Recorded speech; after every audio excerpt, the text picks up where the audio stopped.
modern cards and specifically XYZ right now, and just in general. I mean, yeah. So we were talking about this and we were drawing up topic ideas earlier this week in regards to XY evolutions. We're seeing tremendous parabolic growth in regards to XY evolutions. Like we're seeing prices go up tremendously, you know. I grade cards all the time, and just 2 weeks ago, when I sent off a bunch of XY evolution Charizards, market value for just that one card was $50, 40 to $50.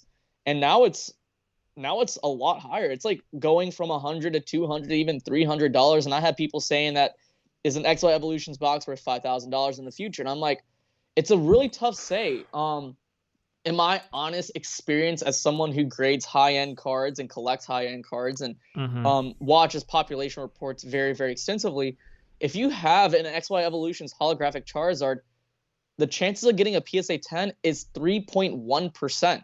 You know? And just to give you a little bit of perspective, a first edition Blaine's Charizard, for it to get a PSA 10, if it's at near mint plus condition, to get a 10, the chances of getting it a 10 is 40%. So technically speaking, this card is very, very difficult. And if you're someone who grades cards and you're sending cards to get graded, it's a huge gamble. And so when you see 3,000 plus cards that are graded as a PSA 9, and people are trying to sell for 600 plus, it makes no sense. Because it's like, when all of these people come back, right? Obviously, right now, PSA is so flooded right now. Let's say all of a sudden they caught up to every single submission. Yes. Do you know how much cards would be on the market just for sale in regards to XY Evolutions? That's a lot. Yeah. A lot. I have a bulk submission out since June, and it hasn't come back yet.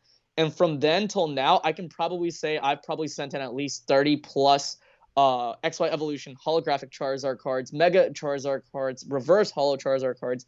Like, it's so much, it's not even funny. Yeah. And when all those cards come back and people start listing it up on eBay, you're gonna run into the issue where people are gonna have to try and compete against each other, and people are gonna try undercutting each other. Right. So I think the market is just too competitive. I think there's a lot of overvaluation in regards to XY Evolutions.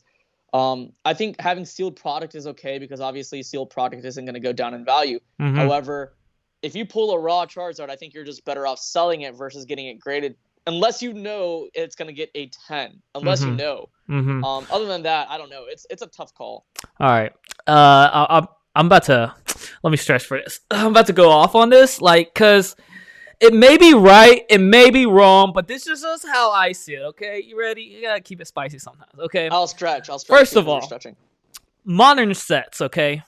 It's not investable. Modern sets is not investable in my opinion, okay? Hold up. Vintage for sure. Modern sets, no. 1, I think it's overhyped, okay? 2, I think people need to stop, okay? Influencers, like, I'm not talking about just like Logan Paul, I'm talking about just people in general. Like, they need to stop hyping up these sets, okay? Pokemon is a billion-dollar company, and they're capable of anything right now. Capable of overprint. 90 billion. 90 billion? Yeah. It's probably more now, right? Probably. And we need Okay. Oh, go ahead. No. Finish that. It's the highest. It's the biggest franchise in the world. Pokemon is a business at first, right? There's a fine balance between pleasing the customers, but business comes first. The reason business comes first is because without that capital, without making that money, they wouldn't even be able to provide these cards for us, okay? So they're thinking it from a business aspect. This is modern, right? You don't think a billion-dollar company will figure out a way to print these to the ground, right? It would be in their best interest to it with the demand so high right now. They're capable of anything. They did it for Ultra Prism. They did it for Unbroken Bonds. And we've seen them do it with Champion's Path. They got pissed and like, oh, we're going to do it. And Hidden Fates ETB.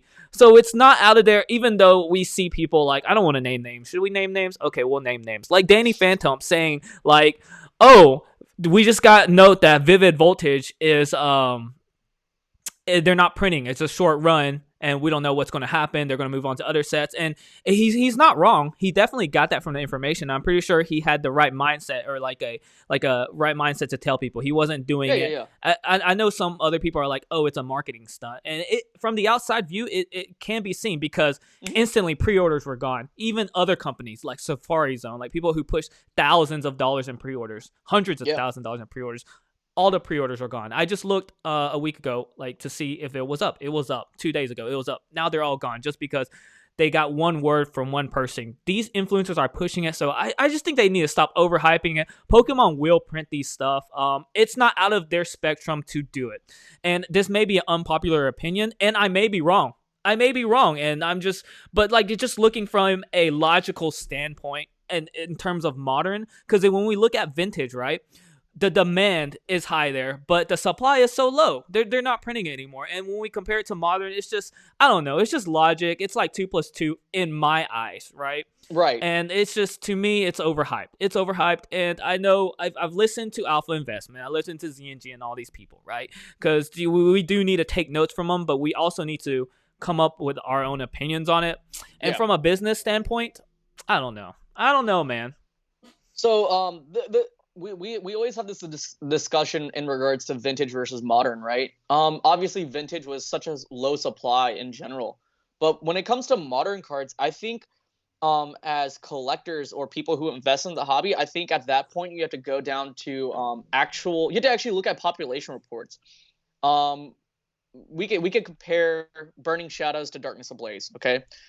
They're a year apart, not a year apart, but they were both released around the same time in the fall. Essentially, Darkness Ablaze had really good printing.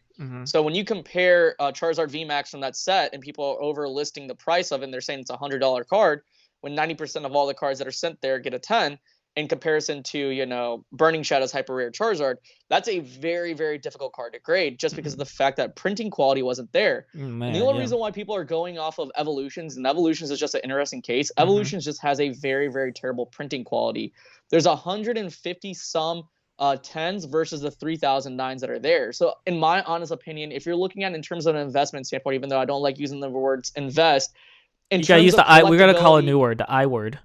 Yeah, the I word. In terms of collecting rare cards and what will hold and accrue value significantly is the PSA 10s from that set. I think Staff Charizard from Evo, pre-release Charizard from Evo, Burning Shadows Hyper Rare Charizard as the PSA 10 is significant and worth actually collecting and worth having in your modern set and collection, because that's gonna accrue value. It's gonna be very, very difficult. I was just watching a TikTok of the Card Economist, and he was just saying that he's been monitoring the population in regards to PSA 10s, and PSA 10s haven't changed that drastically this entire year in regards to Burning Shadows Hyper Rare Charizard. The print quality is terrible. Like, you can pull out a pack, open it up, get it sent off to PSA, and it'll still get an 8 or a 9. It's very, very difficult. Wow. So, like, in this case, when we look at modern cards, I think we should take it for a grain of salt. Just wait. See how the printing quality is. If it comes back as poorly made, if the quality in general is just bad in regards to modern cards, I think that's a set worth collecting, because eventually you're going to come across a certain situation where the cards have a potential getting a 10. I think, like, early on, let's say, for example, if something comes back as a 10 and printing quality is terrible, buy it. Yeah. But as far as like the general sets beyond Sun and Moon right now, printing quality's not bad, right? As we can say, the Darkness Ablaze Zard. You told me the numbers. I can't pull it out the top of my head, but we've got so many 10s. It's like 90% 10. It's like, dude, there's 2 times more 10s for Darkness Ablaze Charizard VMAX Charizards in comparison to Evolution holographic Charizard 10s. There's a little over 2 times the amount. It's crazy. Yeah. And it makes no sense. Yeah, and Pokemon has more money. Quality? I don't know. We don't know what they're doing with these machines, We don't know if they're buying more machines. We don't know if they're... It's different manufacturing facilities. Some of them mess up. Some of them do a good job. I mean, we saw it with Hidden Fates, right? Quality control is good now, too? I mean, quality control is a little bit better in regards to Sword and Shield, in my honest opinion. I just think that in some cases when you have I think what they're doing is that between different prints, they're having different manufacturing facilities produce them. Obviously... in the United States, print quality has never been great in comparison to Japan, and that's why English cards have always been significant in value in comparison to Japanese cards. It just comes down to that. It's like Neo Genesis, right? When you look at Neo Genesis First Edition or Unlimited, the reason why those specific cards are super valuable is because of the fact that it's so hard to get a PSA 10. T17 is a perfect example. So like it's very, very important to really pay attention to populations. I say invest in numbers. Look at numbers versus actually what's being hyped up. Thank you for watching and coming by to my channel, YIZZY Pokemon. Yeah, if you like my content, consider subscribing. It's free.